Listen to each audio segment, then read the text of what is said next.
I know that there have been people there in another places in Argentina, but I have known that have great created a great impact around how the tech guy helps the surgeon, and the jokes of the head of the head and neck surgery says the actual surgeon is Ivan because he's the one that does the surgery on the computer. I just execute the plan he achieved.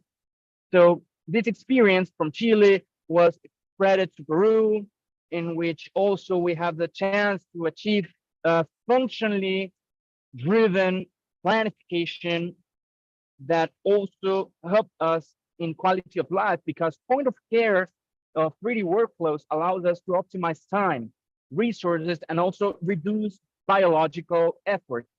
You can see here implants placed at the same time of a microvascular flap reconstruction of a patient that is going to receive radiotherapy.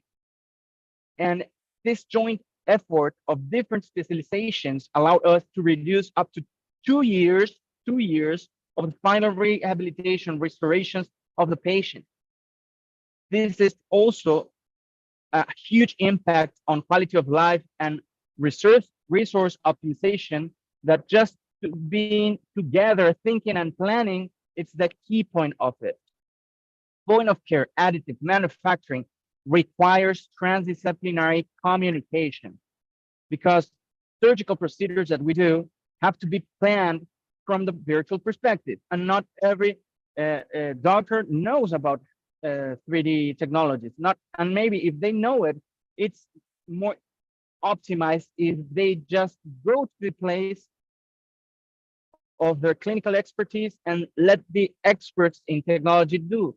In my case, I am kind of hybrid. I am now in the intersection of the technology teams and the medical teams, and obtaining the best results possible is just because of this point of care planning and additive manufacturing center. There is always a chance of things not going well as planned, but point of care 3D services have a learning curve to be addressed, and we have to move forward, not get disappointed. Virtual planning and 3D printing allow us to provide more accurate rehabilitations. Actually, these patients have this accentuation of the right orbital eye, like this one, because understanding better the dimensions of the different elements of surgical and prosthetic processes and elements, it's the key point of how and where and what element is going to be in which place. There's no architect nowadays that builds a house without a 3D plan. And in this case, having the 3D workflow at the point of care allow us to reduce the communication gaps and deliver faster as well. There's some small images of nose prosthesis being developed, and jointly with this ear prosthesis rehabilitation, I just want to say that these two patients were treated on 2 days, and it's mostly nose in a day, ear in a day, but beyond, moving forward from the funny names, it's the way of having 3D technologies integrated in workflows, where the people that it's designing, it's working on the design, and the people that it's on with the patient, it's working on some other things in parallel.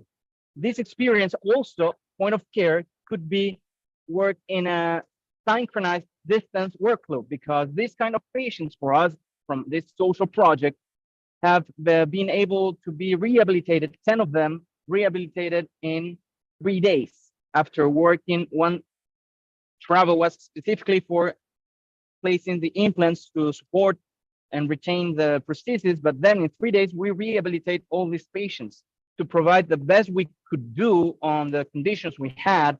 But for context where there was no other options, we try to provide the best quality we can achieve from our hands and our knowledge. Part of this point of care solutions that we started, where we started, was this publication in PubMed that we published on 2016, where using photogrammetry, monoscopic photogrammetry, we